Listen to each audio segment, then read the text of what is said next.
Welcome, welcome, welcome. Welcome all back to Dominant Mets Nation. And you know what? We got breaking news. Breaking news just came across the wire a couple short hours ago. I had this live stream started, scheduled for about 10 more minutes, but I couldn't wait. I had to jump on. And finally, a move just transpired that, in my opinion, should have happened probably 2 years ago. Probably 2 years ago, and maybe even back as 4 years ago. The Mets finally, did I mention finally trade Jeff McNeil to the Oakland Athletics? They get a very, very young minor leaguer, a 17-year-old. We're going to go over some very small details. But you know what, folks?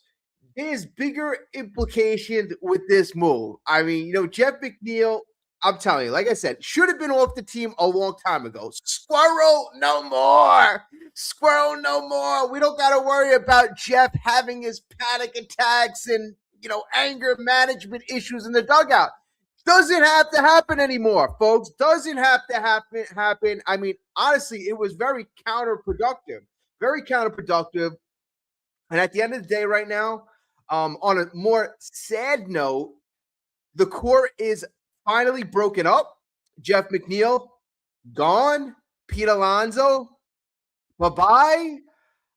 Edwin Diaz, unfortunately, sayonara. And Brandon Nimmo started off this offseason being traded to the Texas Rangers. So right now, we just split up the core. So David Stearns, number one goal, defensive run save, whatever. He wants to improve that metric. But one of his biggest goals is he wanted to break up this core. Jeff was aging and 34 years old. He's on the last year contract. The Mets will keep a little over $5 million. So essentially, the deal was about 16 mil for the last year. So they save close to $11 million. They save $11 million. Again, they get a lottery ticket. They get a lottery ticket in the player that they just returned. But again, this is addition by subtraction, folks. By this move in particular, we had a bunch of second basemen at the end of the day anyway. We know David Stearns has been collecting those. Okay. But again, addition by subtraction, Lindor already posted on social media. So you got to know Lindor and the Lindor family's having a party tonight. So again, chemistry is very important, especially if you're a team looking to build a core, looking to build a team that wants to go to war together, is going to be a sustainable winner. The team has to get along. And at the end of the day, we know two very pivotal pieces on this club. Lindor and McNeil have had a very, very, very rocky relationship. So again, I say this trade should have happened years ago. This trade was literally years in the making. Okay, so it finally happened. It finally happens. The Squirrel, you sent him to Oakland of all places. So again, I mean, that's a big park. So again, maybe that suits him in that respect. But again, the lazy fly balls just wasn't cutting it anymore. And again, whatever. I like to wish guys well who were with the team a little bit of time. So I wish him well. I want to win. So again, you're going to be able to build a core that gets along, that has better chemistry. And at the end of the day, and this is one of the things that I couldn't get out of my mind, that I was a little upset that this didn't happen quicker, is if you have any inclination that your best player, your MVP candidate, one of the best two-way players in the game, if he is bothered, even 1 ounce by Jeff McNeil, again, like I said, this should have happened years ago. I mean, Jeff, again, nice slap hitter here and there, but Lindor is heads and shoulders, probably going to be a future Hall of Famer. One of the best two-way players in the game. Last year, in the 10 of MVP voting every year in the last 5 years. So you have one of the players in the game, and if he's just not getting along for any one reason or another, again, this should have happened years and years and years ago. So again, people are going to speculate, and this is one of the biggest moves that was predicted, that the Mets would part ways with Jeff McNeil. So nobody's surprised. Nobody's surprised. But again, what does this mean? What does this mean? What does this mean? And ironically enough, there's a rumor going around, and reporter Michael Marino, he didn't, it wasn't put out by Michael Marino. I think he just quoted a tweet from Francis Romero. And Romero, and I'll tell you who Francis Romero is, and you probably know more than me, but he's a baseball sports reporter. Um, so he's got 32,000 followers, and he put out that with Jeff McNeil gone, the Mets are believed to be exploring Ketel Marte, or at least discussing him in trade talks, per an industry source. So Michael Marino, who again is an MLB insider, he posts, literally repeats this, or reposts this, posts this from Francis Romero, and he comments by saying, with Marcus Semien at base for the next 3 years, you wonder if they believe Ketel Marte could play left field. He played a decent amount of center field in 2021, although not well. So again, how much truth does this have? Which legs does this story have? And again, you know what I find interesting? You know what I find ironic, folks? Again, as we get, we're growing the channel. Hit the like button, subscribe. A lot of great comments in the last couple of videos. I got to continue to say thank you. And again, maybe this season is just beginning to come underway and flourish. We've had a lot of negativity the last month. Maybe now the good stuff happens. Maybe now the good stuff happens. But what I was about to say is very ironic that every single, I'd say, destroying of the core move. So or let's just say negative move. But the first move, you have Nimmo being traded. And I remember when Nimmo was traded, there was a rumor at that time that the Mets were in on Framber Valdez, that the Mets were 7 years, 210 million. So the Mets were in when we traded away Nimmo. So everybody was upset. But there's bigger stuff to happen. The Mets are going to sign a supposed ace, even though I don't think he's an ace. Okay. Then you proceed to the next big move. The Mets, Jorge Polanco, they signed Jorge Polanco. And then on that day, you hear a rumor, the Mets, Mason Miller, Nick Pivetta, half of the Padres bullpen. It's up for grabs. The Mets are in talks with the Padres for a top closer, a top starter. And this is in addition to Jorge Polanco. So, okay, there's a second piece to it. And again, you hear today the Mets trade Jeff McNeil, and then an hour later, again, more news.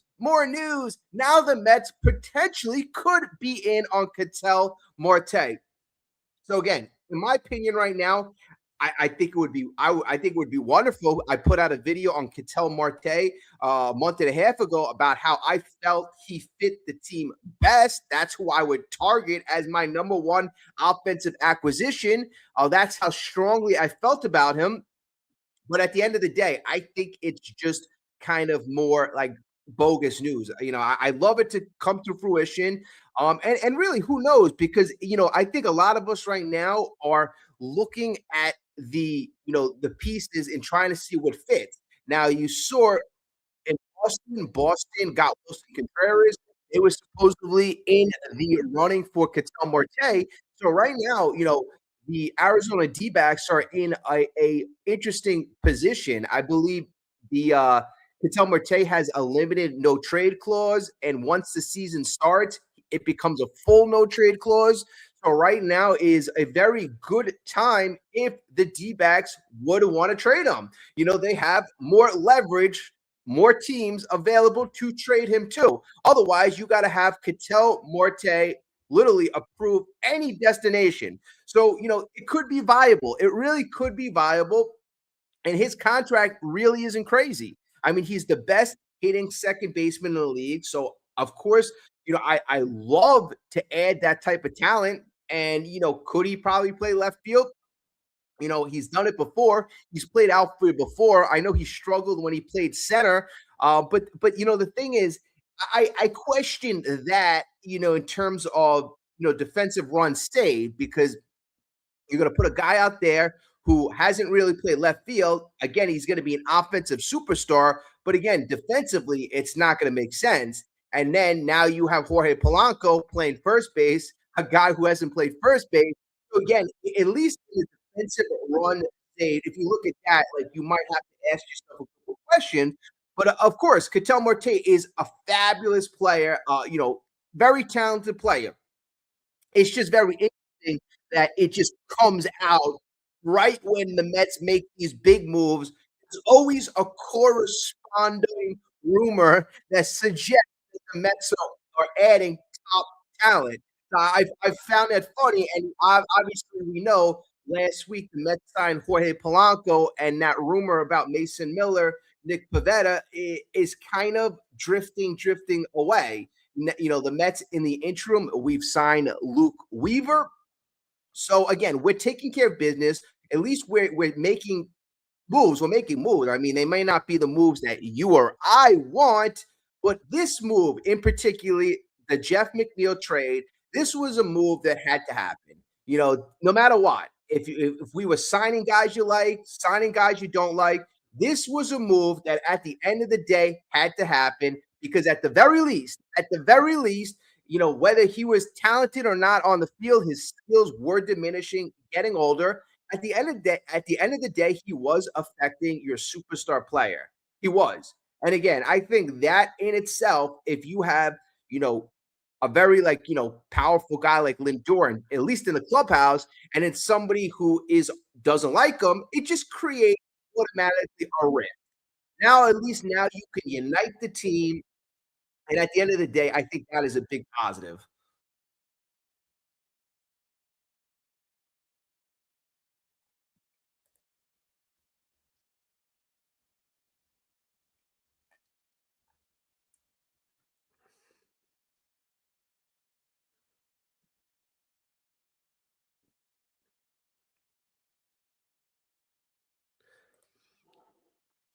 Yeah, it's Carl, it's so funny. I mean, that's exactly when I said the squirrel got traded. My wife said the same thing. McNuts is off the team. I mean, the thing is, the attitude, if you're not, Lindor is one of the best guys, at least talent wise, in the league. If he had that type of attitude, you don't have to work with it. But McNeil was not even close to that. I mean, a couple of years ago, he won the batting title, but his skills have really diminished. And, at the beginning of this year, I broke down McNeil's attributes that just, if I was a teammate of McNeil, and obviously I don't play, ball, pro ball, but just being a teammate of his, the things he did would annoy the hell out of me. I'll do one thing, besides his anger issues, but besides him ranting, raving in the dugout, how many times did McNeil come up with runners in scoring position? Now, all of you remember, how many times did McNeil come up with runners in scoring position? He swings at the first pitch, and he hits a weak blooper somewhere. So many times I wanted this guy work the count, see if you could, work a walk or something, or at least wait for your pitch. He attacked the first pitch more than anybody on the New York Mets, folks. In fact, in the first 3 weeks of McNeil's season, he swung at the first pitch almost 60% of the time. Almost 60%. I think Alonso's around 22% of the time they swing. Soto's around 20 something. League average in the MLB is upper 20s, like 27, 28. So that means 27% of the time, the average MLB player will swing at the first pitch. But Jeff McNeil, his number was almost 60% of the time. This guy was swinging at the first pitch. And I'm like, it was just getting nuts. And then in terms of exit velocity, this guy wasn't hitting the ball hard. He had one of the lowest exit velocities in all of baseball. So the field not good, and on the field was diminishing. So again, whatever David Stearns got from him, and the kid that they got, again, he's a lottery ticket. And again, if this kid turns out to be anything, I predicted that the Mets, in one of my videos 2 weeks ago, I said the Mets are going to trade Jeff McNeil away. They are going to eat $5 million, and hopefully they get a bullpen piece. So, I mean, the deal is very similar to what I projected. And again, it wasn't rocket science. You knew the Mets probably have to eat something, and $5 million is a third of the contract. So again, that was a very viable, guessable number. So the Mets right now, total payroll is under 300 million. They were at about $307 million with the payroll on yesterday. So today the payroll is about 297 million. So again, what does that free them up to do? I mean, I feel it frees them up to get pitching, pitching, pitching, pitching. Now, Ketel Marte is a nice fantasy. It's a nice fantasy. I would love it, but I see everybody in the chat. Where is he going to play? Where is he going to play? I mean, you could make him play left, but again, he's not a left fielder. And if you're into defensive run saved, why are you going to fit a square peg into a round hole? It just doesn't make sense. You're already doing that at first base. You're not going to do that all around the diamond. Again, if that's your number one focus. So, again, defensive run save, you gotta eventually improve your pitching. So over the weekend, one of my videos that I put out yesterday, it addressed top targets. And I think Mark Feinstein, he was really, really hot and heavy on this rumor, reporting that the Mets, Tetsuya Emai, that was one of the biggest connections. The Mets with Tetsuya Emai, and that is, in my opinion, the best agent pitcher on the market. So that would be phenomenal. That would be phenomenal. I mean, that's going to cost a pretty penny. That's going to cost years. That's going to cost dollars, upwards of over $150 million. The Yankees, they are supposedly in the running, although, I mean, the Yankees seem a little short with the wallet lately, and providing that they already have Garrett Cole, they already have Rodon, they already have Freed. I don't see them going the extra mile to get a guy like this. Like, if you can salvage the offseason, you can get a Tua Amai to lead the rotation, and then don't stop there. I still want to get another top end starter. Then I would make the trade for Freddie Peralta. That I would make Freddie Peralta.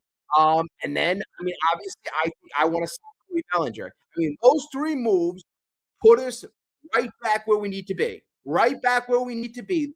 Three, I will say, simple moves, because what do they involve? Two of them involve money, and one of them involves the Brewers, that organization that David Stearns used to work for, the organization that still has a good relationship with. And then also the Mets have what the Brewers want. The Brewers want young pitching that they have for years and years.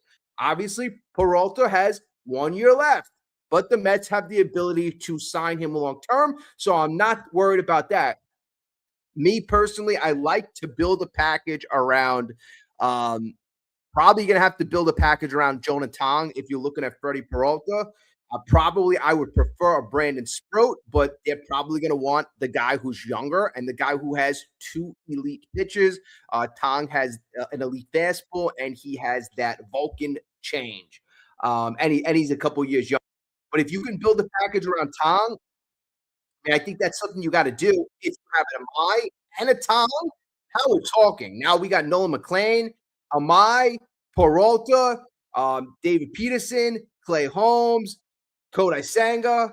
I mean, that makes Kodai Senga definitely expendable too. I mean, there's a viable path for the New York Mets and David Stearns to actually have a pretty fun and competitive team.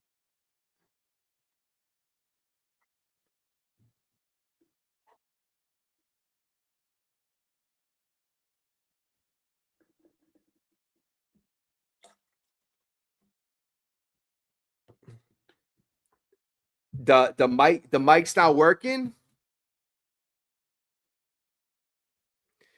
Tony, I mean, but uh, hold on. I'm just gonna turn it on and turn it back off. Besides doing that and throwing it, I'm not really sure how to fix it, but let me try.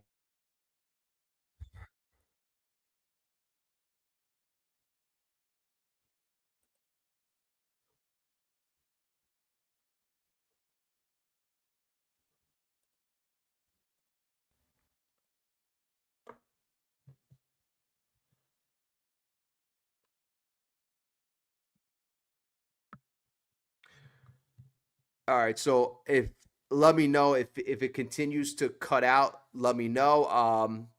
It just I'm hoping it's not the internet connection because I don't know. I can't. I'm having a couple issues lately, and unfortunately, I can't move the house. But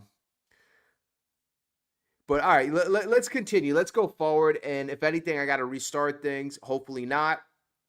But at this point right now, I think the Mets right now, we did cut payroll. We're under $300 million. I do think we're setting up for two big moves. I think we're still going to set up, and I think we're still going to get a big offensive weapon. Bellinger right now, I mean, it's lining up. I mean, it seems like the money right now, there's big players out there, folks. There's Bellinger still out there. There is Tucker still out there. There is obviously Amai still out there. Frambo Valdez, Ranger Suarez. You still got very, very, very good talent out there. You really do. So, David Stearns hasn't jumped the market, didn't pay Dylan Cease $210 million in the beginning of the offseason, didn't take that strategy, did not. So maybe, just maybe, him getting all of the hard moves, the crappy stuff, the stuff that kind of hurts the fan base, getting all that stuff over and done with early on while the market kind of settles in a favorable position for the New York Mets. Possibly, and you got teams right now that are, big spenders right now. The Orioles spent the money. The Blue Jays spent a lot of money. The Dodgers spent some money. The Braves spent some money. So you have a lot of Phillies, a lot of aggressive teams already spent a large amount of money. Whereas the New York Mets right now, despite being over 300 million or around 300 million, we haven't really spent big money in this offseason. Polanco, 2 years, 40 mil. Devin Williams, 3 years, 51 mil. So that is our big money. And in Steve Cohen's world, I mean, that's pennies. That's pennies. So I'm still going to expect two big signings. Two big signings. One a pitching signing and one probably a hitter. And again, you still got that money out there. We did offer Alonso 3 years, close to 100 mil. We still got that money. Forget about even like figuring out the money. Like Steve Cohen, very upset over the weekend. This guy's got all the money he needs. If there is a viable move out there that's going to make us better, Steve Cohen will approve it based on David Stearns telling him that it's going to be a move that makes us better. But again, the money's not going to be an issue. It's not going to be an issue. Steve Cohen literally said all of the rumors out there that said we're cutting payroll is absolutely false. Absolutely false. And I think there is a world that we will actually go up in payroll.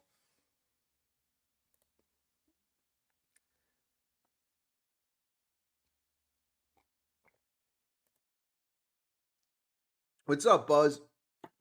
NYC Buzz need a right-handed bat to protect Soto, or they have to put it in the leadoff spot. Okay, yeah. So I've been kind of working this out. I mean, the thing is, I haven't really thought about the Soto protection. Obviously, when we lost Pete Alonso, that created a huge hole protecting Juan Soto. A huge hole, right? Who's going to protect Juan Soto? Even if you get Bellinger, he's a lefty. So that's a little tricky. Beatty is a lefty. Vientos, I don't think you're not going to put him batting third. Alvarez, you're not going to put him batting third. Polanco's a switch hitter, but he's not Soto protection. So right now you have a bit of an issue. So, you could do the thing where you put Soto lead off, then you have Lindor batting second. You could do that. And then even if you got a Bellinger who is a lefty, at least you have a switch hitter before him, and then you can go from there. But yeah, you're right. Protecting Juan Soto is something that I don't think that we should underrate. I really don't. I really don't, because Soto, what does he do? What does he do? He gets on base, he passes the baton. So you're going to want a run producer behind him. Is Polanco a run producer? I mean, I don't consider him a run producer. Did he produce a lot of runs last year? A good amount, almost 80. But historically in his career, he's not a run producer. Polanco, what he does well is he's a switch hitter and he makes contact. And last year, he cut down his strikeout rate a lot. But in terms of producing runs, we need a run producer. Bellinger, is he that run producer? Possibly. I mean, Kyle Tucker, he'd probably be a little more, fitting in that run producer mold. But again, we need somebody to drive in runs. We need somebody right now who's proven and that can drive in runs. Obviously, we're still trying to replace pretty big offensive numbers. And, at the end of the day, and I'm saying this, we're replacing Nimmo. We're replacing Alonso in the lineup. And even if we replace those guys, I want it to get better. So, there's a lot of moves right now that still needs to be made. And I know the Mets anticipate Beatty taking steps forward. Alvarez hopefully staying healthy. But there's a lot to do. And again, I think right now the good moves are on their way, hopefully. But at least we got rid of the, I don't want to say garbage, but we got rid of. I don't want to say that about Jeff McNeil, but Jeff McNeil, I think, in my opinion, was a big problem on this team. I know we have a lot of Jeff McNeil probably fans tuning out left and right, but it is what it is.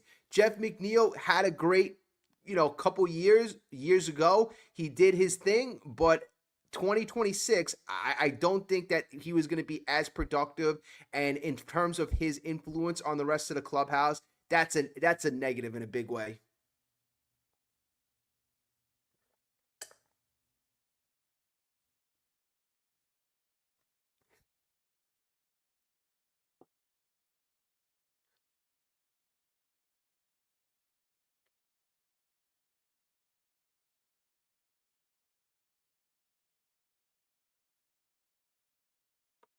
See, okay, it's NYC Buzz.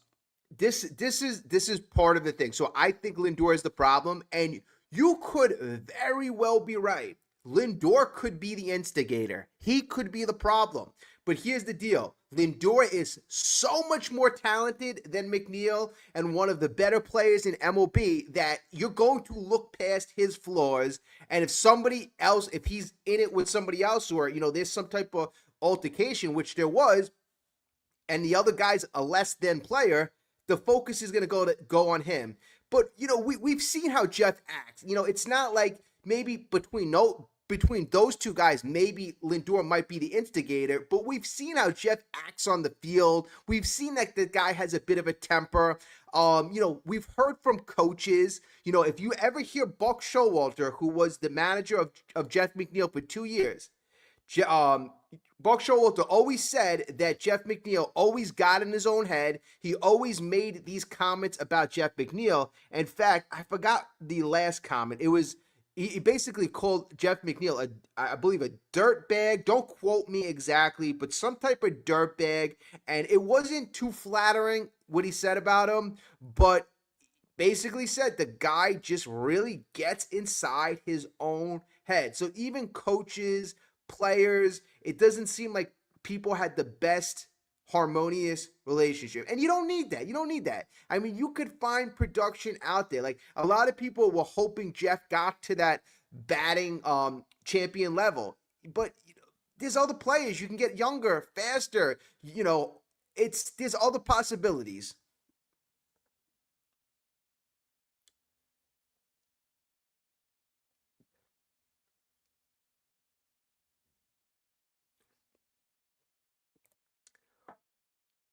No, I don't think so. I think he was just trying to say, hey, Lindor, he's not perfect. He's not innocent. I'm not saying Lindor is innocent, but if you got to pick one, it's just quite obvious who we're gonna pick. We're gonna pick the guy that we're paying $34 million, and for the $34 million, the guy is producing.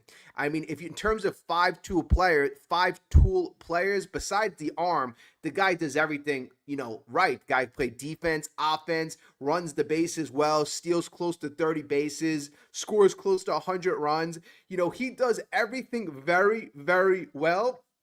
And there was an issue about being captain.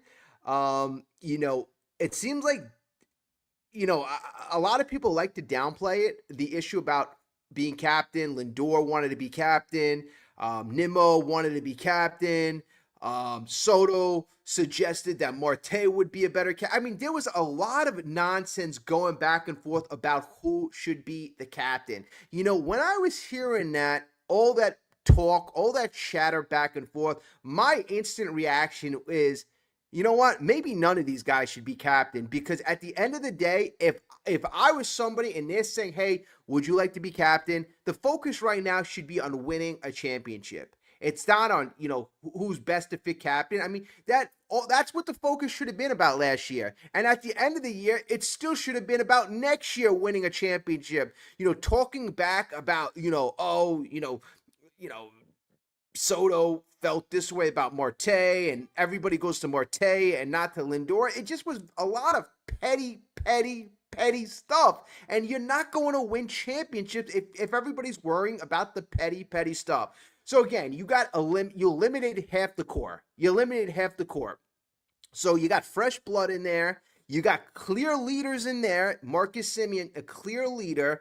And a lot of the guys you're bringing in, they're just good guys. They're good guys, and that's what you need. You need a fresh start. You need new blood. And again, if Lindor's going to be a prima donna, well, you know what? These new guys, at least they'll see what the guy makes him tick. I mean, you see what makes Lindor go. If maybe he has a bit of an ego, maybe you got to pad the guy's ego. Yeah, Lindor, you should be the captain, this and that. You see what makes these guys the most productive. And I kind of think that's where Carlos Mendoza dropped the ball, because he has to manage all these egos. He has to manage all of these issues. And I think everything coming about after the season really kind of showed that Carlos Mendoza didn't do the best job in the clubhouse. And that's apparent. That's evident. All the coaches got fired. All the coaches got fired. So clearly Mendoza needs help. So you get him help. You get him his hand-picked guys. Then besides that, you get him a leader in Marcus Semien. So again, leadership, we just basically got whole new leadership to help Mendoza. So there should be no excuses with leadership anymore.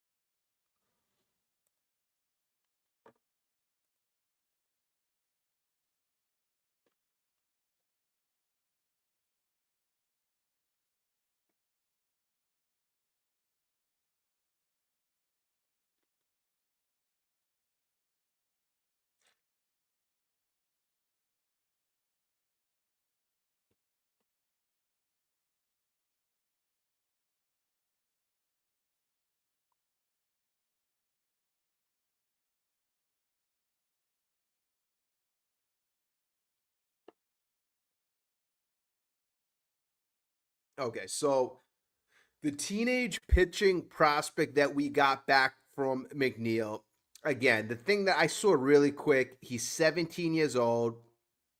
He's 6'3", 190 pounds. He's got a slender build, and he's going to be 18 years old in another month. He was in rookie ball. He was a rookie affiliate. He was 2-0, 2.93 ERA, pitched in only 8 games, only 15 innings pitched. So he came out of the pen, 20 strikeouts. So that's more than a strikeout per 9 innings. So that's good, but really not too much experience. But the good thing is the very little experience he did have, he did well. So again, like this is just a lottery ticket. And this is somebody that probably David Stearns got to, I would say got a couple of choices. This is one of the guys David Stearns assessed and predicted that possibly this guy could be a piece, bullpen piece probably. Maybe. I mean, it looks like he's being used as a bullpen piece. 8 games, 15 innings pitched, 11 hits allowed in 15 innings.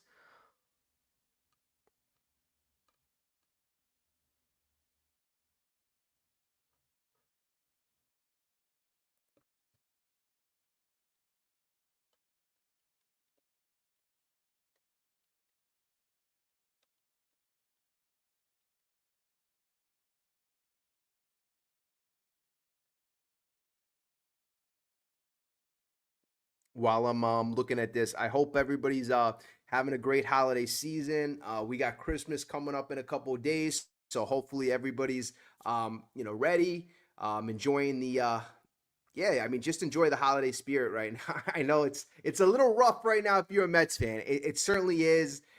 This is it's tricky because I would say not one person, MLB insider, Mets reporter, nobody predicted that we were going to be getting Jorge Polanco in terms of replacing Pete in any capacity, So the Mets have really veered off in certain ways that nobody could predict it. And who the heck knows what the Mets are going to do to finish off these offseason.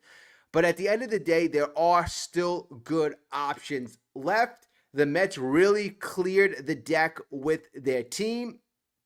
There's been a clear philosophical shift in Queens. Really, no doubt about it. Stearns, I give him credit. He's wasted little time in reshaping the Mets roster. Really wasted little time. So you give him credit for reshaping, but in terms of finishing, the roster, completing the starting rotation, there's a lot to do. Now, the emphasis now lives on youth, controllability, run prevention. It's a sharp pivot from expensive, aging cores. We're not going to pay Alonso 5 years until he's 36, 37. You're not going to pay Nimmo until he's 38. You're not going to have a 34, 35-year-old McNeil. Clear shift. I know Simeon's 35.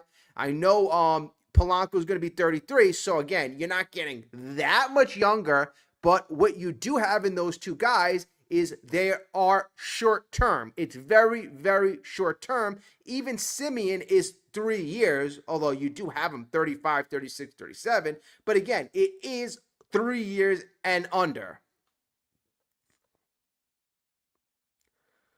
Now, McNeil last year hit 12 home runs, 111 WRC plus. He provided this, he was this, I would say in terms of professionalism, he did his best. He really did his best, but the Mets had really answered all the questions. They got as far as they could ever get with Jeff McNeil playing second, center, left. You give him credit for being a jack of all trades type of guy, but they've went as far as they can go with Jeff. As far as they can go. And, you can argue the other guys. I mean, I still argue that Edwin Diaz was a piece you needed to pay.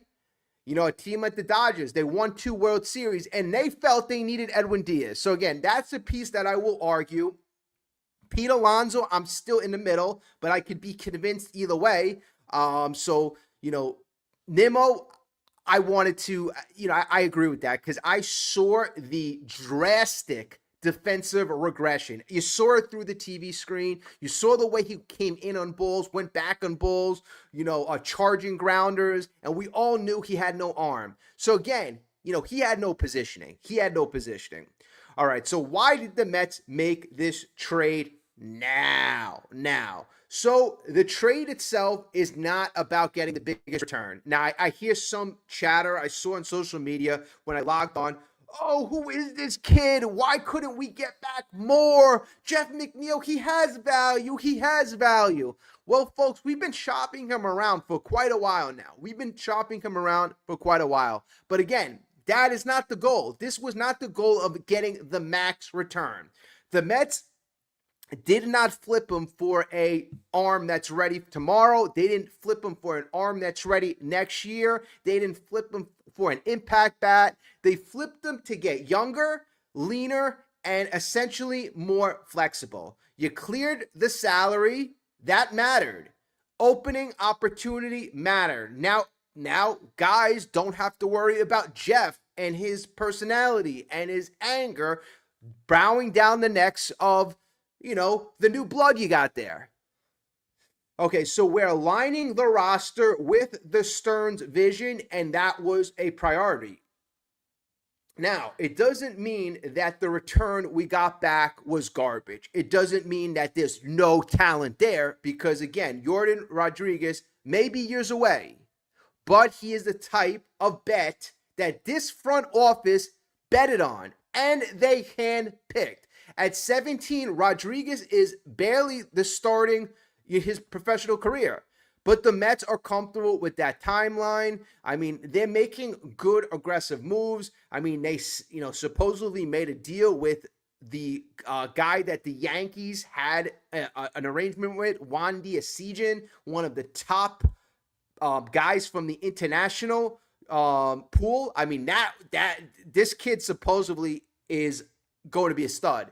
And, again, Yankees, I don't know what the hell is going on with them, but the Mets, the way they're maneuvering, getting these kids, improving their farm, that is the one thing I don't think anybody, if you got a problem with the way David Stearns is managing Mendoza, the major league roster, the transactions, trades, the free agent signings, that's one thing. But in terms of improving this farm system, and this minor league system, David Stearns, in my opinion, is really, really high level, folks. High level. He is doing that in a very big way.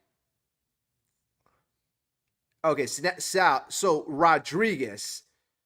Who is Yordan Rodriguez? Again, we just spoke briefly about his numbers, but who is Rodriguez and why does he fit? And again, I'm doing as more things come out, I'm just trying to make sure I got the whole picture. But Rodriguez signed with the A's out of Cuba earlier this year for $400,000. So again, just know he is just brand new to pro baseball. He was assigned to the Dominican Summer League. Again, he only pitched 15 innings, posted a 2.93 ERA, struck out 20 hitters. Those numbers are very, very good. Very, very encouraging. But folks, beyond the numbers, the traits behind them are what caught the attention of scouting circles. So this kid within scouting circles has raised eyebrows. According to Baseball America, now listen up, folks. You want to know what you got back in return? Listen up. According to Baseball America, Rodriguez showed a noticeable velocity jump this summer. His four-seamer fastball sat in the low 90s and touched 96 miles per hour, delivered with relatively low effort and above average extension. He paired it with a low 80s slider that averaged 2,700 RPM, a serious number for a teenager. That is serious. That's a very high RPM. He also showed a feel for a changeup as an amateur, even if it was not featured much in pro ball. He was not expected to crack the A's top 30. That matters less than the fact that he ranked among the top 20 pitchers in the DSL this year. Very good. Scouts believe there are real starter traits, even if everything is still raw. So, I mean, folks, if this kid becomes a number 3, number 4, that'll be a great trade. But if he became a top bullpen guy or anything more than a 3 or a top end, I mean, this would be an amazing trade, But again, he has the traits. At just 17 years old, he's got what? He's got a fastball that touches 96. He's got a slider that has serious RPM, low 80 slider, and he's got a very, very decent changeup. So those are 3 pretty solid pitches for a 17-year-old. So again, and the traits, the Mets like it. So again, that is positive right there, right then and there.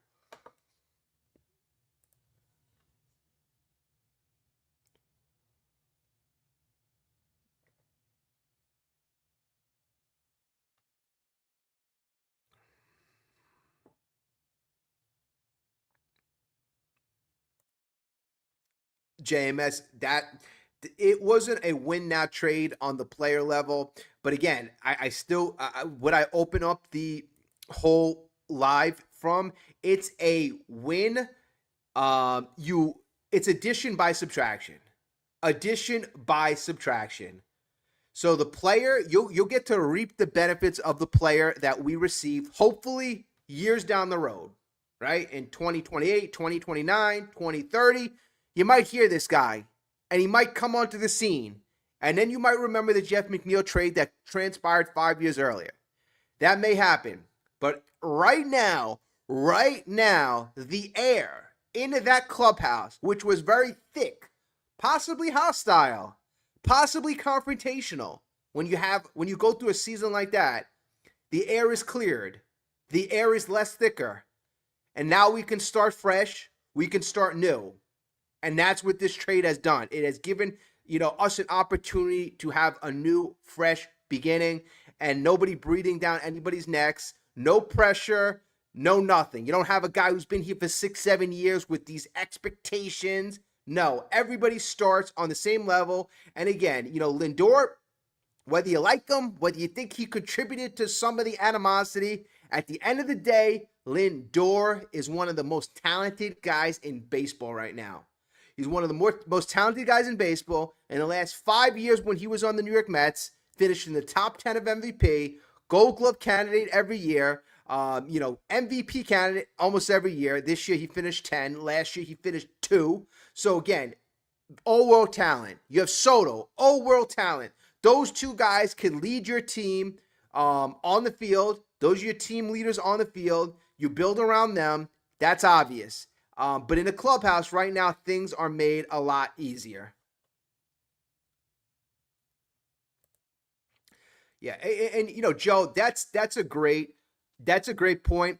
Simeon, proven winner. Even Juan Soto won a championship in his first year. So you got a couple guys that you brought in the last couple years, champions. That championship pedigree shouldn't be undervalued. And this is why you have the Red Sox in a very, very tough situation. Well, they're negotiating with Boris and Bregman, and, they value Bregman because of that championship pedigree. Not going to hit you 30, 40 home runs, but he is a valuable, valuable leader. Now, the Mets, they paid up for that leadership. They certainly did. They paid up for that leadership, and they paid up for that pedigree. They're paying Simeon $26 million, although, they utilized the chip.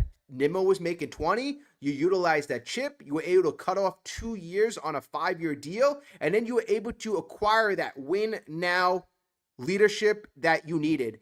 And, let's not forget one of those most important things. We're getting players right now that fit the window. 2 weeks ago, because of the trades or not, trade of Nimmo, the not signing of Alonso, everybody was afraid that the Mets would be trading away Francisco Lindor.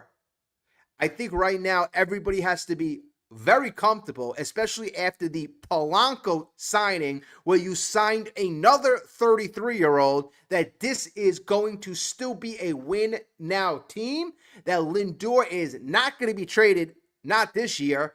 So again, we could start building around this core, and you're getting win now players. Luke Weaver, you're not going to pay him 2 years, $22 million if you're not win now. Devin Williams, you're not getting him 3 years, $51 million if you're not win now. I still suspect the Mets haven't made their big moves yet.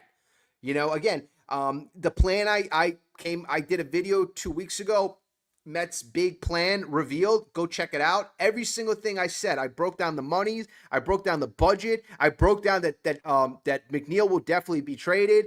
The Mets right now, I project them to be around a budget of about $350 million, and that includes signing big pitching free agents. That includes signing a Bellinger, a guy of that ilk. So the Mets could still do it, folks. They could still do it and remain in the same budget that they were last year. So we can do everything we need to do. Sign a big pitcher, a big bat, trade for another big pitcher, and still be in the same budget area that we were last year. So for anybody who's afraid that we're going to have to blow to $400 million, we could do everything.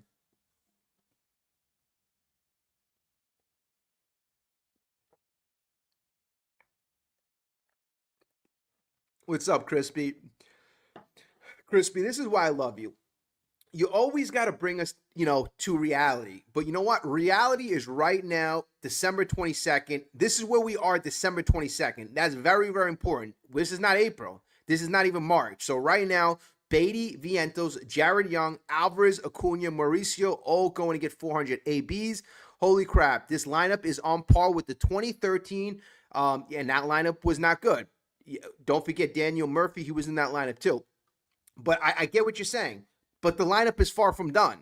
The lineup is far from done. But as of right now, if we started the season tomorrow, you're right. We would have to have a very terrible, very weak lineup, a bottom third lineup in baseball. But at the end of the day, with so many options available, it's just going at the pace David Stearns wants it to go at. Right?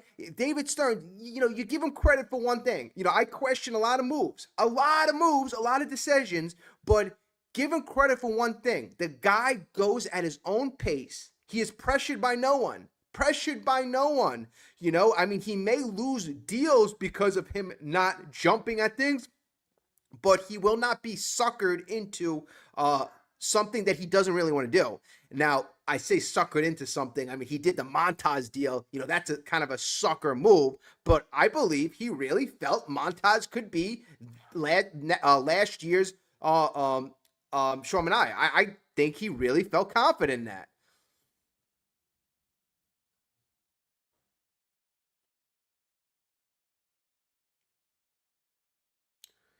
Okay, so Tony, you're right. I think Vientos and Acuna are gone. It's Acuna. Yeah, possibly. You got to see who you're gonna make the trade with. Does the team like Acuna? Acuna's value, unfortunately, is very low. I would predict, and this is what I'm gonna go with. I predicted the McNeil thing. Everybody predicted that.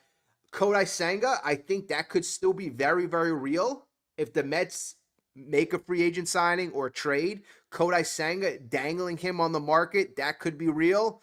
David Peterson, I know, the Mets need pitching, but if the Mets get pitching in another way, they may see what David Peterson's value is with 1 year left. Could they get a crazy package left or back for David Peterson, who has 1 year left and making $7.75 million? So David Peterson is coming off of an all-star season. If you can get a crazy return, I'm pretty sure the Mets are looking into everything. So I got Kodai Senga, possibly traded. David Peterson, possibly traded. Vientos, I agree. Vientos is a guy right now, definitely could be on the block. In the next year or two, you got to figure within the next year, Clifford, he's probably going to be up here. So Vientos would be on the outside looking in if Clifford makes his way up here. Ryan Clifford, that is, he's already had, I think, around 100 at bats last year in AAA ball. Let me see how many. But yeah, I definitely agree with Vientos. How we feeling about Luis Robert Jr.? Are we? How many of us would want to get Luis Robert Jr. in here, knowing what he is? He's a guy that's often injured. He's a guy that has really regressed from 2023. If you can get him for the right price, the Chicago White Sox are apparently looking for young pitching. Now, I'm not talking about trading anything of our top five pitchers. I'm not talking about that. I mean, I would be talking about trading a prospect well down, maybe single A prospect, top 30 prospect. But I think a guy like Luis Robert Jr., if you can match up the right package, no, he's only going to play about 400 at bats a year. You're gonna have to still pay him 20 mil. And then he can hold the spot for a guy like Carson Bench, Jonah. But again, do you see the value in that?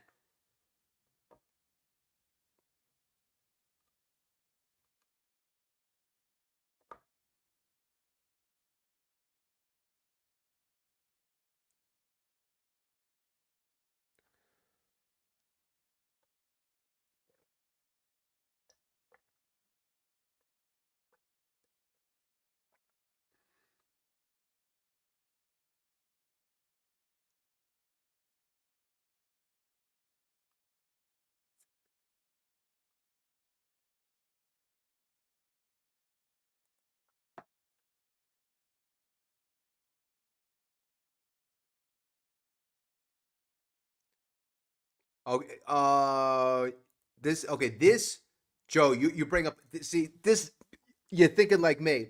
So okay, I know there's a lot. I've seen the Alberts, Tony.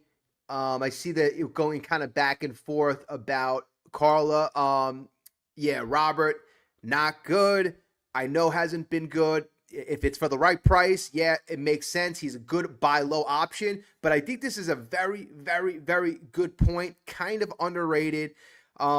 Luis Robert Jr., the most he's played in his career is 144 games. 144. Like I did the math. I believe in his 5 year career, besides 2020, he averages 104 games a year. 104 games and a little over 400 plate appearances. So that's what he averages on a yearly basis. And the most he's played is in that 2023 season. So clearly, availability is an issue. But also, playing on a losing team, I mean, that's gotta wear on you. It's gotta wear on you. How much? Yeah, I mean, is he not preparing right? And also, too, if the White Sox right now, if you've been in that organization for 5 years and they haven't found a way to make you stay healthy, I mean, I'd want to be 100% motivated if I was Reese Robert Jr. to get the hell out of there, so he could become a free agent in the next year or two and capitalize. Go to a place that can try to help you stay healthy, help you produce, help you take your game to the next level. So this guy, if I was him, I'd be miserable in the White Sox. It's not going to help him long term. It's not going to help him financially. And the White Sox have done nothing to help this guy. Nothing. I mean, at least nothing that's working. So again, I think I would take a flyer on him, a shot in the dark. Like I forget who mentioned it, but you mentioned it. You said it perfectly. A good buy low candidate. Buy low. You don't give up any top prospects. You don't give up anything of value, really. You don't give up anything of value. You give a select, a couple prospects that they can choose from in low A ball, rookie ball. Some prospects that you don't have that confidence in. And, you say, this is all we're doing for you. We're going to take the 20 mil over the next 2 years. And if somebody comes in and they beat you, if the Reds say, hey, we want to give up something of value, then okay, that's fine. But I think the White Sox right now, they just paid Murakami $16-17 million. They're at $100 million. And they're losing organization. I could see them wanting to shed that one contract, because Luis Robert Jr. is getting older at this point. I mean, not older, but he's not fitting that young team. Like Murakami's only 25, 26. So he fits that roster a lot better than a guy like Luis Robert Jr. But again, you're not going to get ripped off. You're not going to give up anything of value. It's just a flyer.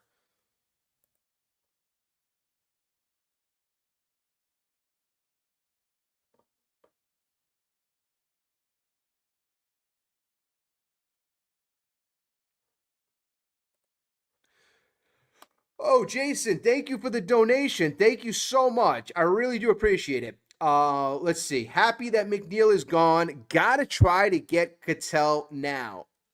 Now, okay, I'm elated that McNeil is gone. I'm elated. I'm probably not as happy as the Lindor family, but I am happy because I know how much one bad egg can affect the bunch.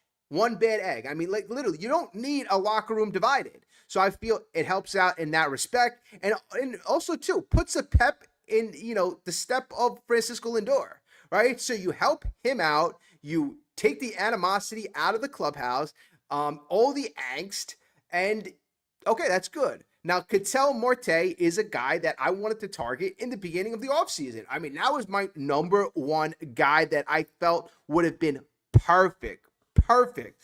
But the Mets pivoted to Simeon. And now it would be a little more difficult. You're gonna still have Simeon at second base. He's a gold glover there. You're not gonna move him. He's a gold glove second baseman. Now, your ability, how do you feel about Ketel Marte playing left? If the Mets can work out a viable trade package, that I mean, if you can get it for a good price right now, if the Red Sox right now are not in the running and teams right now have pivoted elsewhere, maybe the Mets right now can kind of sneak in and get him for a bit of a value. I mean, he's got a long contract. He's making a pretty fair amount. I think he's making around 15 mil, but it's just a long contract. I think it goes to 2030, 2031. So I could see why the D-backs would want to shed that. They're not in win it now mode. But he's a win now player. When I talk about window that I was mentioning 20 minutes ago, he fits your Lindor window perfectly. They're both 32. They're both literally towards the end of their prime. So that would really help out in the big way. But the thing that I was about to say is you got to make sure defensively you have confidence that you have a position that he can excel in.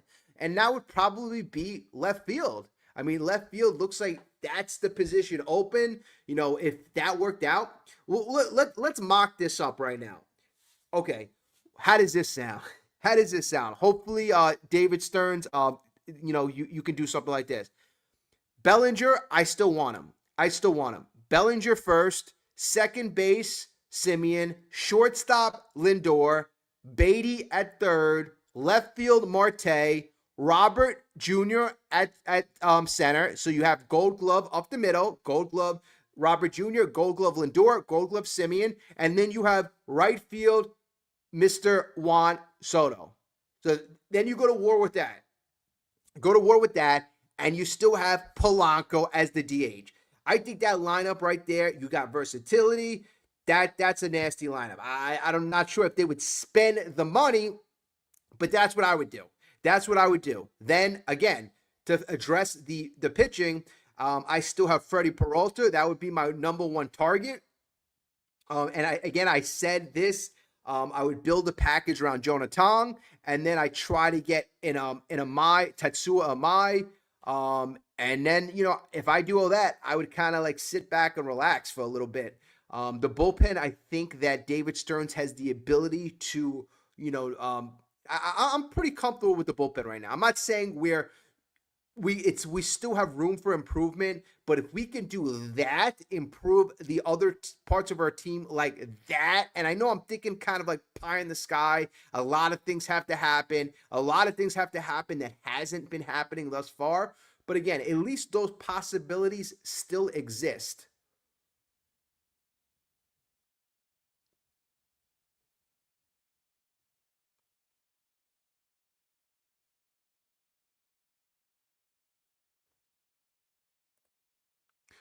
Oh, Albert, Thank you so much. I really appreciate it. I missed it before, but thank you so much. I do appreciate it. Really means a lot. Thank you, thank you, thank you. I do appreciate it. Cannot say thank you enough. And again, as I'm saying this, I hopefully everybody is enjoying the holidays right now. Hopefully you're not letting the Mets get you down.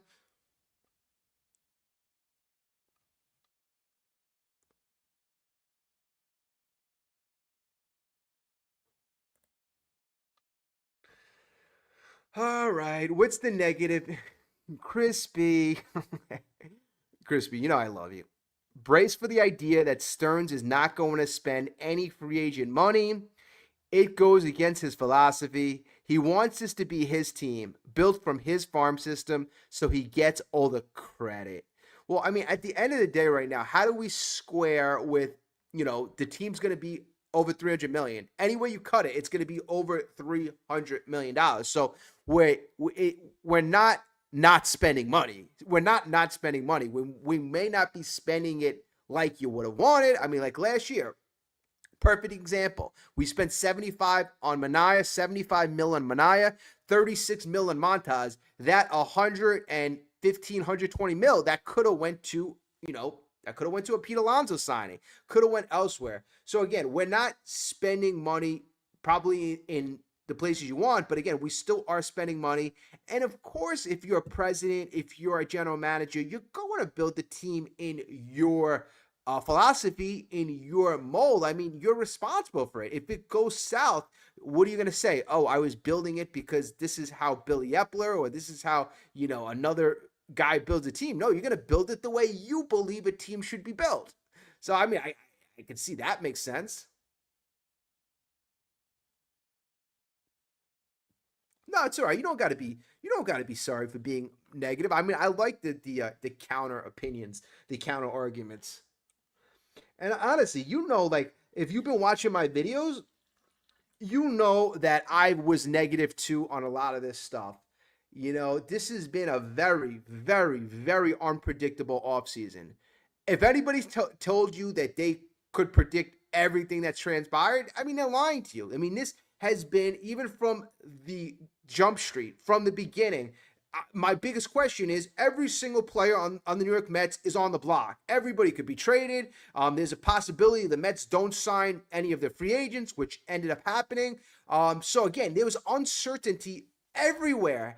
David Stearns admitted it himself, besides Lindor, besides Soto. So again, that meant that there was going to be loss. A lot of players, a lot of fans lost some of their favorite players. Very emotional losing Pete Alonso. Fans growing up with seeing Pete hit home runs, going out to the game, seeing Diaz coming in at the ninth, losing those experiences. And I know it hurts because, just look at what was going to happen this year. This year, something historic, unprecedented was going to happen. And it was going to happen for the next couple years until this guy retired. Pete Alonso, we know he's the old-time home run king, but what else was he pursuing? Well, every milestone was going to be historic. 300 home runs. He was pursuing that this year. He has 360-something home runs, so most likely he was going to get to 300 home runs. That was going to be amazing milestone to see him get that at Citi Field. You have Lindor, and probably not going to mean as much, but Lindor, I think he's got 279 home runs. He's going to hit 300 home runs this year. So again, a lot of big milestones you're going to see this year. But now you're not going to be able to see the Alonso thing, and that's that's part of the hurt.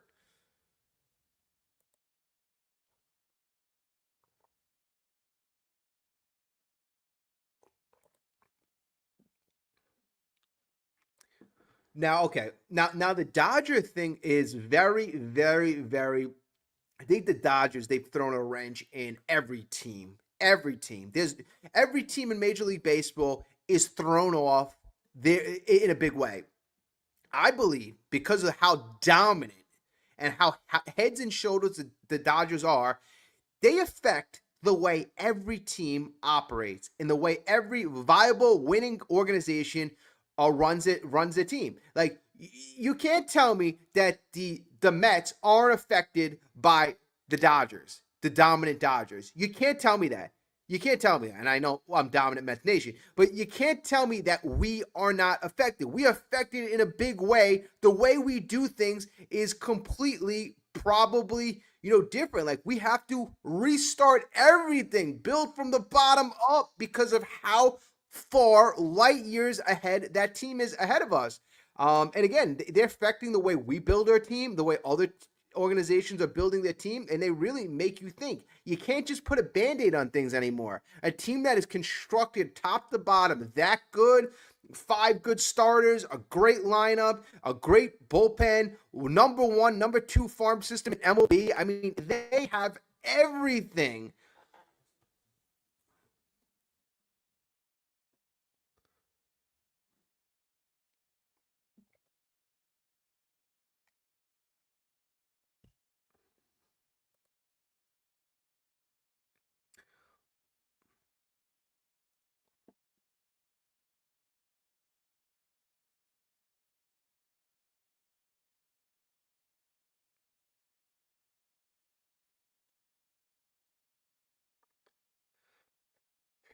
Yeah, I mean, there's a lot of, a lot. Unfortunately, a lot of the Mets fans are.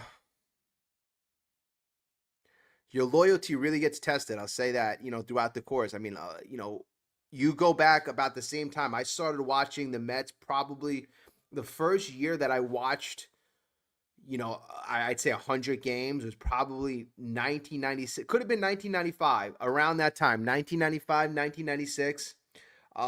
Then obviously by the time we got to 1998, I was watching every game. 1999 when we got 1998 when we got Piazza, that's when I really got into it. But I started going to games around that time.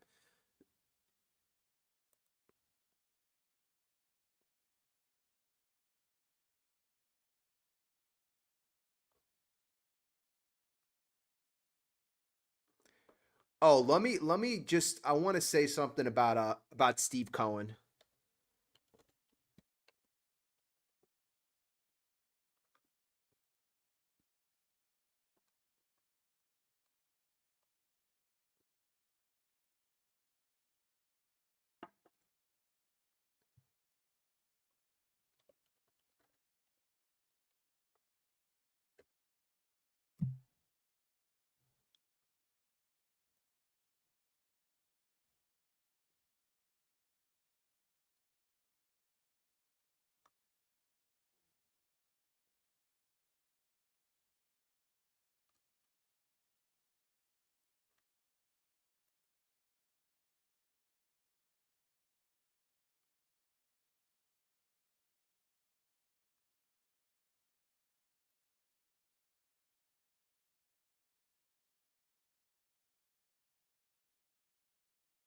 Okay.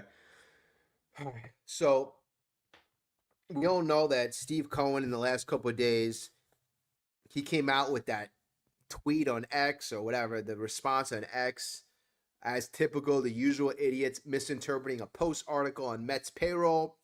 And a lot of people were all up in arms, and we all responded to it. I had a video on it. A lot of social media had videos on it. Steve Cohen, was he calling the Mets fans idiots, or was he referring to the people who wrote the post article idiots? Because apparently, I guess people message Steve and they're referring to the payroll being lower, specifically between 310 and 320 million. Well, on our channel, we've never ever lowballed the payroll. We always thought the payroll would be higher, 350 mil, but even if it was similar to last year, it would be closer to 340. But a lot of fans were upset, rightfully so. Is Steve Cohen now focusing on the casino? Is he going away from the Mets? Like, what's going on? I thought he was going to be paying, investing a lot of money. Well, I think a lot of the negativity of the offseason is basically affecting every Mets story. Everything from Steve Cohen's tweets to the rumors about future free agent signings, future trades. The past negativity of this offseason is clouding everybody. Now, I'm just going to say this one thing. Whether you're upset with Steve or okay with Steve, I'm going to say this. How are you happier with Steve Cohen as owner or not? or not. And I think if you're an honest Met fan, no matter what you think about Steve or the direction of this team, if you're disappointed, that's one thing. But I believe Steve Cohen gives us the ability to do things that other franchises can only dream of. Dream of. Now, again, you have the Dodgers that are light years ahead of us. So things don't always look good over here because we have to kind of reset in a big way. When 2 years ago, 3 years ago, when Stearns took over this team, I think Drew Gilbert was our second best prospect, and Luis Angel Acuna was a third best prospect. I mean, literally, we had to start from the beginning, start from fresh. So again, anybody who's upset with Steve Cohen, I just say, are you happy with him as the owner, or would you prefer somebody else, anybody else? And just keep in mind, I give Steve Cohen all the credit in the world because he is one of there's probably only a handful of men in the world that are doing what he's doing. A handful of men. He is investing hundreds and hundreds and hundreds of millions of dollars every year, knowing that he will lose hundreds of millions. How many people are doing that? I mean, I'd be interesting. I probably, in different sectors of business society, there might be people doing that, but very, very few people are doing what Steve Cohen is doing for this New York Mets team, this New York Mets organization. This team right now, again, we're trying to be a good winning team, but as of right now, we are not profitable. We should be spending nowhere close to $300 million. This is this man going in his pocket saying, don't worry, I'll take care of the bill over and over and over and over and over and over. And to the tune of him buying the New York Mets, it's been over $1 billion that he's spent, almost probably $2 billion on payroll. So again, that's what this man has done, and again, we haven't won. Only one team wins the World Series. Only one team wins. There's 30 teams in the Major League Baseball. So it's not easy, but again, we're trying our best. And, I'm old Steve Cohen. David Stearns, that's another story. He's still got a lot to prove. And I think that's right.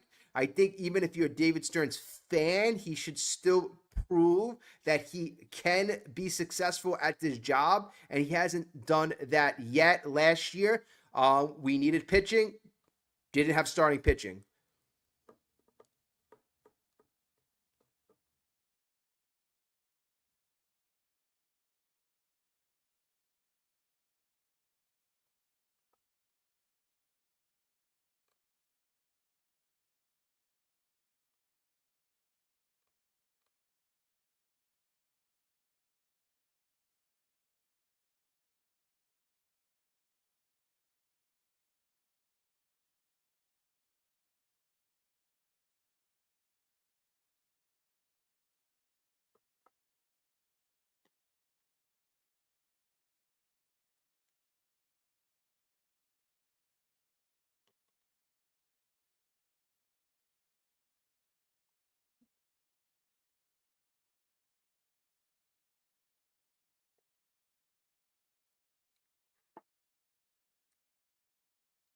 Marcus, I always like your suggestions. All right, so you're right. Hey, Dom, suggestion. Can we have a Soto base on ball contest? Whoever guesses how many walks Soto will have this year closest without going over wins a Soto jersey. All right, so you want a Soto jersey. I mean, I'm all open to doing something like that, but I just how do you, if you got 10 people guessing the same number, I mean that's you know it's that we got to figure out something where one person come the winner, and we can do something like that definitely. But I know if you've come out with some really good ideas, message me. We'll definitely figure it out.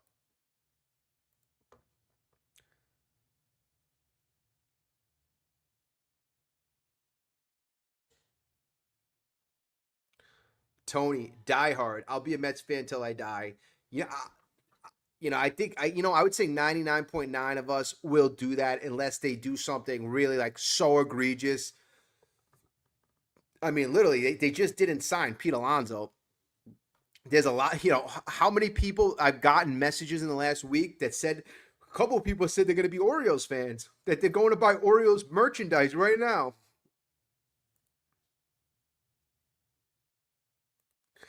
Ah, come on. Most of us won't live long enough to see the Mets win. I mean, they got to the World Series in 2015. I guess that doesn't last too long. But you know what? The thing is, I was so happy when Cohen came in here, and I think Cohen really got a quick dose of reality. I believe that he thought, all right, you know what? I get the talent in here. I get Lindor, get a couple good pitchers, Verlander, Scherzer. I got the Grom. Inject a little money, get a couple good coaches. It's it'll be that easy, and it hasn't been that easy. I mean, in the first almost 6 years, we've only made the playoffs twice. Um, and it just both of them were of the wild card. We only made one run, so it's been a very, very big, oh, big surprise for Steve Cohen. It's got to be a big surprise. It's not like the business world. Like there's a set formula, and he was saying if you do things right, you're going to make a profit. But in baseball, you could do everything right every single day, but again, you have competition. There's 30 other teams. There's only one winner. And if you could do things right every day and you could still lose. Now, the thing, if you're a New York Mets fan, where you can be positive about where we are is the fact is last year we did so many things wrong and still got to 83 wins. I mean, we could have got to 90 wins just, you know, very, very easily. We went on 3 or 4 7-game plus losing streaks. I mean, we did ridiculous things in the negative last year. Ridiculously bad things. So if we could correct and just be fundamental, just be a fundamental team, gets us to 90, 90 wins. Now, this year we're a different team. We're doing things different, but last year, just being fundamental could have got us to 90 wins.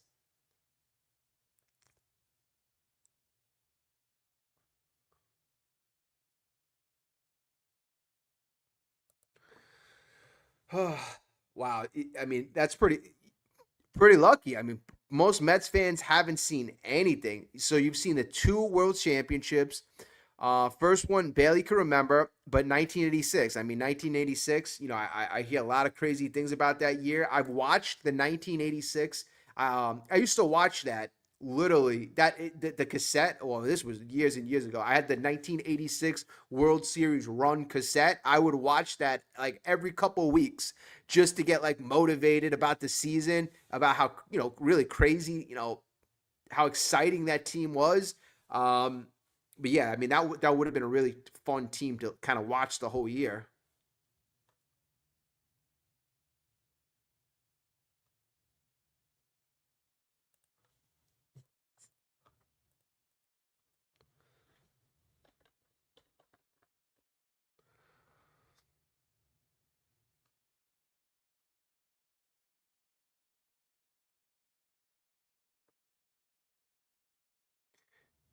What's up, Truman? Any more breaking news? I mean, not at the moment. I mean, unless these Steve Cohen, I'm not Steve Cohen, David Stearns wants to pop a move on us. I mean, essentially could happen. I mean, we have Christmas in 3 days. So, I mean, nothing's happening on Christmas. So, I mean, if a player wants to get a deal done before the holidays and relax until New Year's, I mean, I could see a big signing. I could see a big signing happening in the next 2 days. So who knows? Who the heck knows? And then also too, you had some roster construction done today. Not that the Mets needed to save the $10 million, but yeah, you have a little extra pocket change, a 10 million in your back pocket. It would have been nice to have that 10 million in the Diaz negotiation, but let's not go back to that.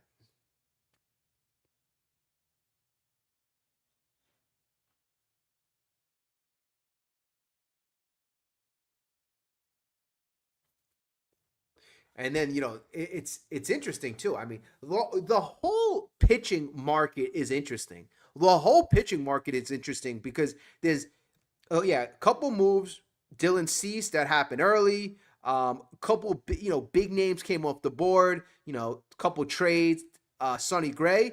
But you essentially have most of the pitchers, Michael King, off the board. But you got Fran Valdez, Ranger Suarez, Tatsuya Amai, Freddie Peralta. He's still available. I mean, Tariq Skubo, he's still available. I mean, there's still Zach Gallen. You still have options available if you want to better your rotation. Some very, very big options. Again, we mentioned Bellinger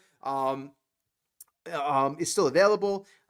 You still got big bats. You still got big arms out there. And the Mets right now, again, haven't spent a lot of money. They haven't spent a lot of money.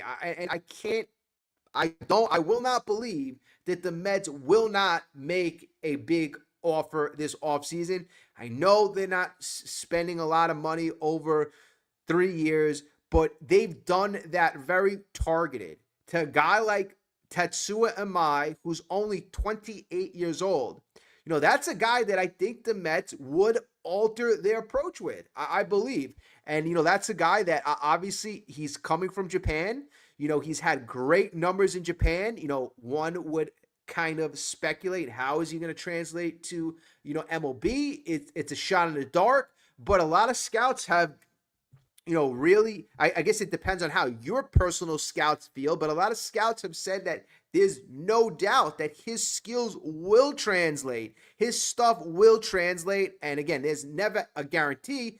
But again, he's asking for a lot of money and he's asking for a lot of years. Now, in the beginning of free agency, he was asking for 7 years plus and over 200 million. And it started off low, but that was the highest number that I heard. But does it go to, 5 years, 150? And if it goes to that 4 or 5 year range, and maybe it goes lower than that, because maybe some teams are really going to look at him like a Murakami. I mean, he is a pitcher, so I don't think it's going to go that low. But, maybe that uncertainty takes it down between maybe a Senga level contract and an Alonso contract, a little over 100 mil. And then that value for a 28-year-old is something that David Stearns just can't pass up. I mean, I'm going to stay positive because there's still good options out there. All right, folks. So we're going to wrap it up for now. It doesn't look like much is going on, but if anything happens, we will pop on. So subscribe. Thank you for all the great conversation. Again, if you're a Jeff McNeil fan, again, I guess I feel for you. I feel for you, but have a great night, folks. Let's go Mets. I will speak to everybody soon.